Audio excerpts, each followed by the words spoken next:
Well, hello. Good to see you again for our Manna Moment. We've been having fun doing these interviews.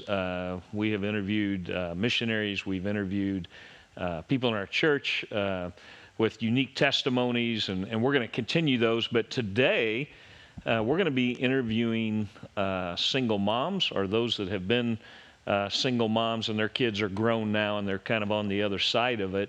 And we just want to talk today about the unique challenges that single moms have and how faith plays into those unique challenges, and especially during this time of coronavirus, where kids may have some anxiety and things like that. And I tell you, part of the reason we're doing this, and I talked to a member of our church that I've known for a long time, and I knew at one time she was a single mom, and then she remarried, but I've only known her as this strong, independent woman, financially sound. But I was talking to her the other day, and she was sharing some stories with me about her being a single mom. And she just said, just one little thing, like she says, when I went to the grocery store, she said, I remember even just the struggle of going to the grocery store because income was limited at that time, and just the choice she would have to make going down the aisle of, well, I can get this, but I can't get that. And also, even though she had a professional career and a professional job, if she wanted anything extra for her kids, as far as sports and things like that, extracurricular activities, she was working a second job, and I never knew that about her. And it just caused me to think, wow, that there's so many other challenges that I haven't thought about. And so we hope to be an encouragement to single moms in our church today. You face some unique challenges. We're also going to, at one point, interview single dads, and there's unique challenges on both sides. But we hope to be an encouragement, and maybe right now, as a single mom, and if you're watching and don't go to our church, maybe you feel like maybe you're drowning, and we just hope to give you some encouragement today. So let me get started by introducing who we have on our panel today. And this is Melissa. And Melissa has been married for 15 years now, but she was a single mom when formative years, I'll just say that, in the formative years. And she's on the other side of that now. Her kids are married and grown, have kids of their own. And Melissa will share some of the unique challenges of being single. This is Laura. Laura is in the thick of it right now. Laura has a high schooler, a middle schooler, and a grade schooler. And you can imagine all the challenges there being a single mom. This is Michelle. Michelle is also on the other side of this. Her kids are grown. But Michelle has a really unique challenge in that while she was a single mom, she was also fighting breast cancer, and she'll share some of that story a little bit. So I just want to ask you all a general question first, and then we'll kind of go from there. And if you'll each take about maybe 2 minutes and talk about some of the unique challenges that you have as a single mom, or that you have as a single mom now, and how your faith got you through that. And then we'll kind of go from there, and we'll go from, sorry, you sat on the right, you have to go first. We'll go right to the left here.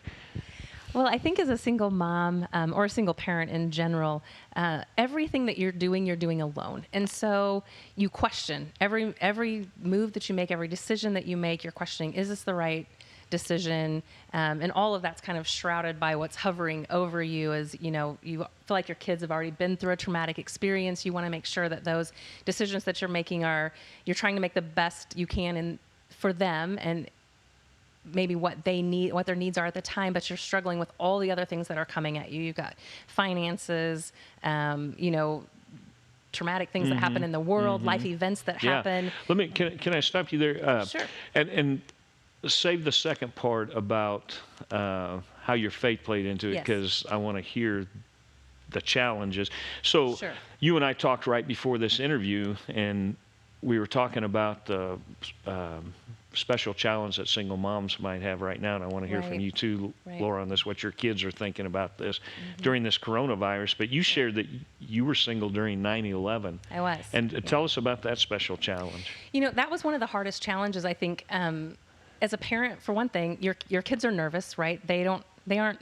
My kids were 8 and 9, 9 and 10. Maybe they were 10, 11, right in that. They're still in elementary.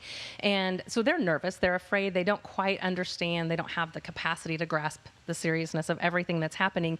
And, you know, they're looking at you, right? And they're catching what your vibes are and how you're feeling. And I think it similar to today and kind of what you're going through, Laura. I mean, there's no easy answers. We don't know when things will be back to normal, whatever that means. And so I think it was a very scary time. I happened to be unemployed. It was a short window that I was unemployed, but I was unemployed when 9/11 happened. And so just that fear of, am I going to survive this? Are we going to be able to get through this? What's it going to look like? You know, the finances, the bills don't stop.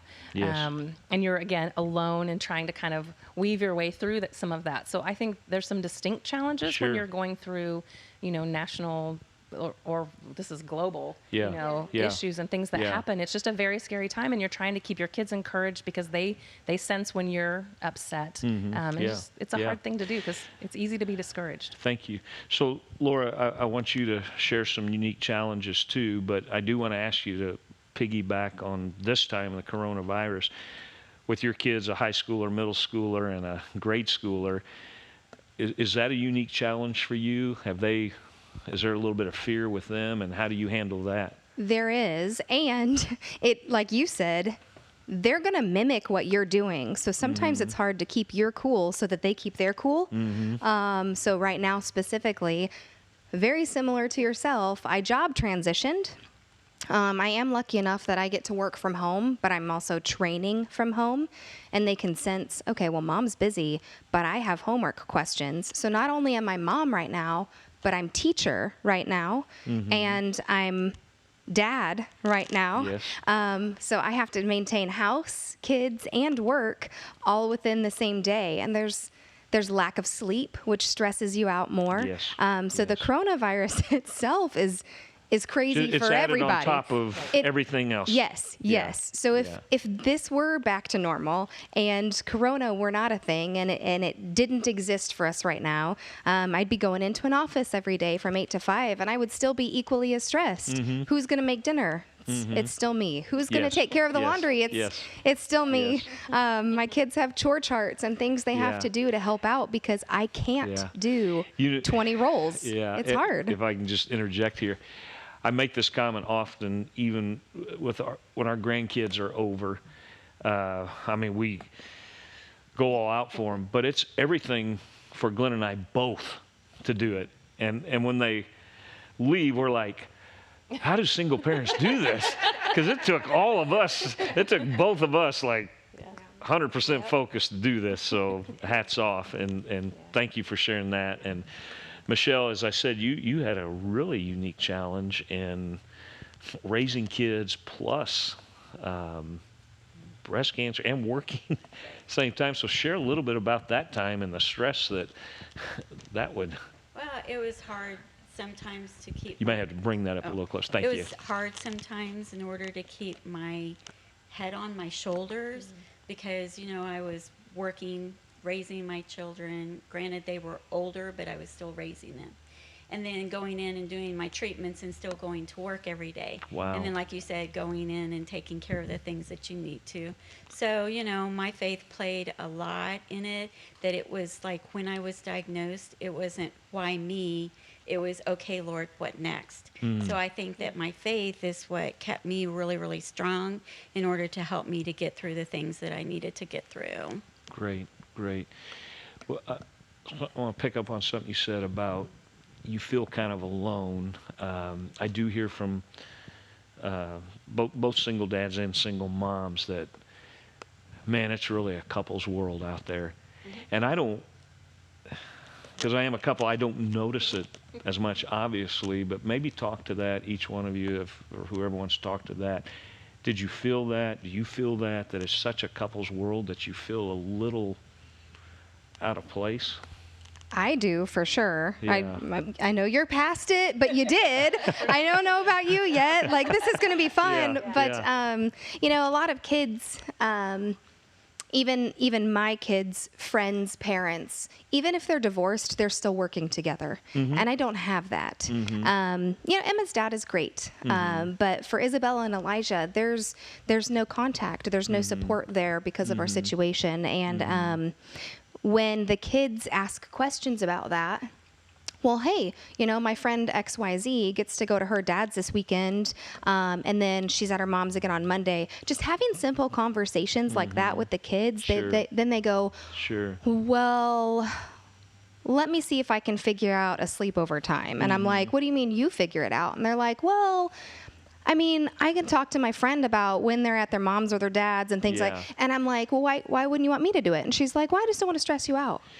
So what about It is. It's a Yeah, couple's world, So what because about even in like those situations, they have it. social life? Do you feel like there is no, in a couple's world, that there is no real social life? One of the things that I distinctly remember, and I had great support. I had a great church. I had great friends. I had a good family that surrounded me. So I was really fortunate in that I had good support. And my ex and I had a very good relationship when it came to the kids and keeping things moving ahead for them. So it was great. But one of the things that I remember, and it's interesting you say like the church, things at the church are kind of built on couples. I mean, the church is full of families. There's a lot of couples. And, my friends were great to include me. I don't think I ever sat in services alone and things like that, which was great.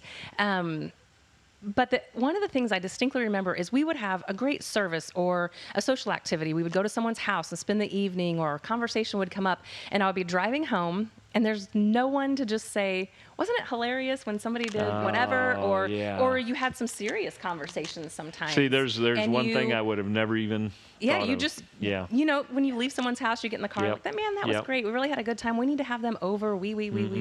And there's not that. You hop in the car and if you don't have your kids with you, you drive home in silence and you go home to a quiet house, which is hard when you're used to having the pitter patter and kids running around everywhere.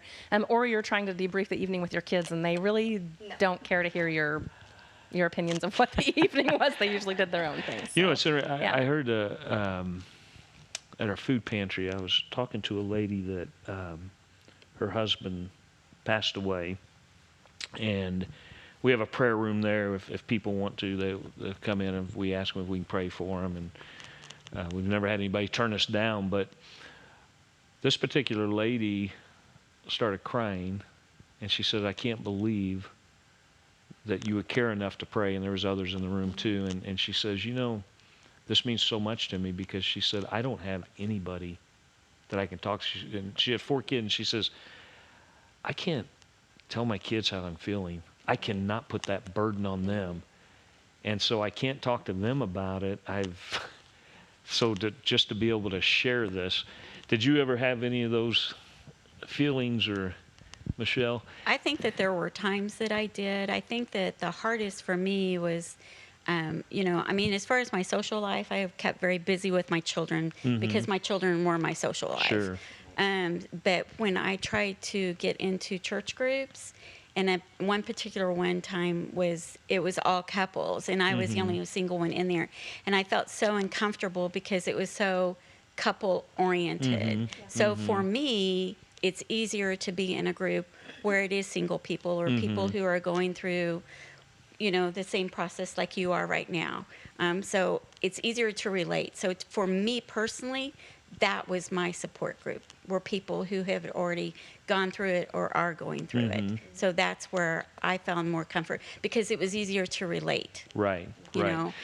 Which brings up a good point. I want to talk to Manna Fellowship for just a few minutes on a couple levels. One, when we're past the corona and we get back together, we've already laid the foundation for this, but we want to start a singles group. We already have a younger singles group that we call My Pack, that Pastor Aaron heads up, and that stands for Manna Young Professionals in College.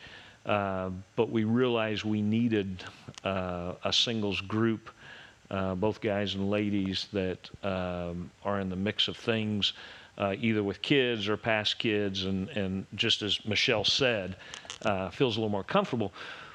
And you're hearing some things, some unique challenges, and they need to come together so they can encourage one another and lift each other up. So that is coming. But also, I want to say to couples, we do have a lot of single moms and single dads in our church, and you're hearing that they need to feel included, and we need to do a better job as couples in including them as a church and things. And Sunday after church saying, hey, you want to go to dinner with us, inviting them over to the house for dinner and things like that, and helping them be a part of even our families. So other challenges that maybe we haven't covered that you may want to mention, that you can think of. Go ahead. Yeah, I can. Yeah. The biggest thing that I've learned, actually, and we kind of talked about this a little bit before, because it took me a lot of years to become open with some home things. And then once I got past that, I had to get over my own pride of explaining the areas that I might need help. Not to like get the waterworks out on you, but it's still hard because I've you don't know what evolve. you don't know. I've watched you evolve in that area. You and everyone else here in Manna, because you asked at the beginning, like, what has this done for your faith, and have you struggled? And I really did for a while.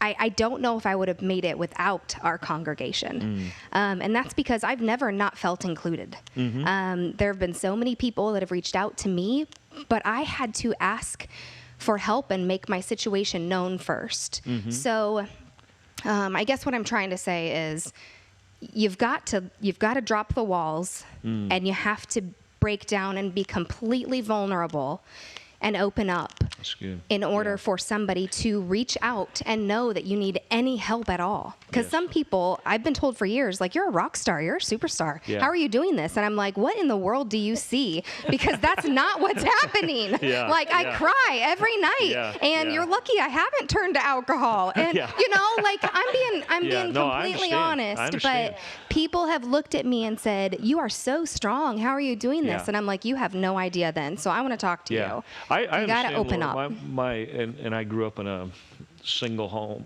for a while until my mom remarried. But my mom did eventually turn to alcohol, and I get it. I mean, I didn't get it as a kid, but looking back, the tremendous amount of stress that she was under.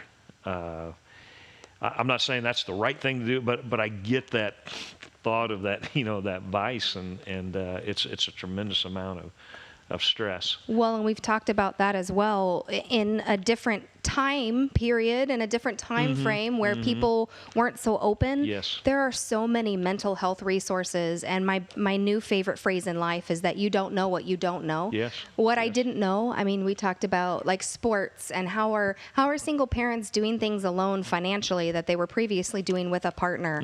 I didn't know that Raymore Parks and Recs offers financial assistance for people based on income for sports programs. I wouldn't have known had I not talked to somebody that said, hey, did you know this? You don't know until you just open up and say something, which a lot of people are becoming more apt to do now that mental health is so important. That's great. That's great. And I think it's also important, for us to be a blessing to others. And, I remember distinctly, there was a day I went to my mailbox. Things were fine. It wasn't a time, I hadn't reached out, said I needed help. Things were really tight, but we were getting through, and the Lord will provide, and you trust that. But sometimes he chooses to provide through us and through others in the church and in the congregation. And I remember a day I went to the mailbox, opened it, and there was a gift card for Walmart in there. To this day, I have no idea where it came from. I still do not know, but it got us over a hump. And it wasn't a huge amount of money. It was just a little thing. And so I think it's important, be encouraged, even if you think you may not be able to send someone $100, but you would be surprised what a single mom can do with $20. Absolutely. Right? Absolutely. Yeah. And I think you'll know this. We give single moms. We have given gift cards for pizza and things like that. And, I've received those. Oh, great. Thanks, Yeah, thanks, so- Manna. Thanks, Wendy, for mailing that out. Yeah. Thank you. I love you. So I do want to. Laura mentioned it already. What the church has meant to her, and you had a support system. It doesn't always work out that way. I know both of your stories, Michelle, and so share, Michelle, that you didn't really have that church support, or didn't feel like you did. Share a little bit, and how that made you feel not to have that. I think how it made me feel was that man had let me down, not God had let me down. So therefore, I felt like, I needed to pull up my own bootstraps and take care of my kids. So there were plenty of times that I was mom and dad both, and working 2 and 3 jobs at a time, and working 12 days on and 2 days off, so that the 2 days that I had off were my 2 days with the kids, even though they lived with me full time. So I think that my strength is from what God gave me, that said, you can do this. And so I just knew that I couldn't fail, because I had 3 sets of eyes looking at me every day, coming to me, as well as their father, but they were coming to me more. And so I had to make sure that I was doing the absolute best that I could do for them. And so a lot of times I put myself on the back burner in order to take care of them. And no regrets ever. And your faith strengthened as you. Yes, my faith along, got stronger and stronger. And then when I got the breast cancer, it became really, really strong. And then through this whole COVID thing, I don't worry about that stuff. I don't pay attention to the politics and all of that, because I see it as that my future is already planned out, and if I worry about it, I'm just upsetting myself, and then it reflects on other people. Yeah. So I just place all that trust in the person upstairs. Amen. That's all I can do. Yeah. Well, I didn't know you when you were single, and I'm still single. I'm sorry. You are still single. Is that an ad? No. We've talked about that. So I didn't know you when you were a single mom. You still are a single mom too. So I didn't know you when you were raising your kids. I'll put it that way. So, but you may be like Laura, man, every day is I only know you. I mean, you're just incredible to me. You. To go through breast cancer, raise kids, work. I mean, I do think all of you are rock stars. So praise God for you. Share about the support you had, the church support that you had. I had great support from the church that we attended at the time. I had very good friends who came around me, made sure that I didn't feel alone as much as they could possibly be available. And I think the key thing is, in particular, there were 5 couples. You know this, you were one, you and Glenda were one of the couples that really surrounded me. And I knew, even when I felt like I had no words left to pray, I knew that you guys were praying for me. And it holds you up. I mean, it really does. When I don't think anybody expects to be divorced or expects to go through, we each have our own stories, and you don't expect, that's not where you think life's going to take you. And so you end up in this place that feels very foreign to you. And so you have to you're rethinking, okay, how does my faith fit in this? What is God thinking about this? You don't want to heap more on when you're in that situation. You're trying to trust and follow, and just knowing that you have others out there that really care about you and have your back and are praying for you. For me, it was critical, and I still think of, those folks are still active in my life and still friends. We're still all friends, and I think without prayer, I have no idea where I would be. Thank you. I have to ask our producer, because I've got another real quick. Do we have time? Okay. So obviously, church is important. Um, share. You guys are on the other side of this. Share with Laura right now what you would tell her and how you would encourage her, and in so doing, encourage other single moms that are in the thick of raising kids right now. Either one of you. I think Yes, the ma'am. first thing that you have to do is every morning give thanks. Give thanks that you're given another day. Give thanks for the roof over your head, food in your stomach, clothes on your back, the job to go to, your kids are healthy, and spend that devotion time. Start that off every day like that, and that'll give you the strength to get through the rest of your day. And when those things happen that you're like, oh great, here we go again, don't let it control you. Don't say why me, say okay, what next? And just learn patience. I had to learn it because I'll be honest, I used to be a yeller. And I had to learn that yelling wasn't getting anywhere, and it was just frustrating me. So I think the more you slow down in the moment and you pay attention to your kids and you really listen to them, I think that's the strength that'll get you through. Thank you. I think that's so good and such good advice. And I think recognizing and being okay with how very little we actually control in life. I think we probably all could, right? Like you realize there are things that happen in life that you can't control. And so I don't know.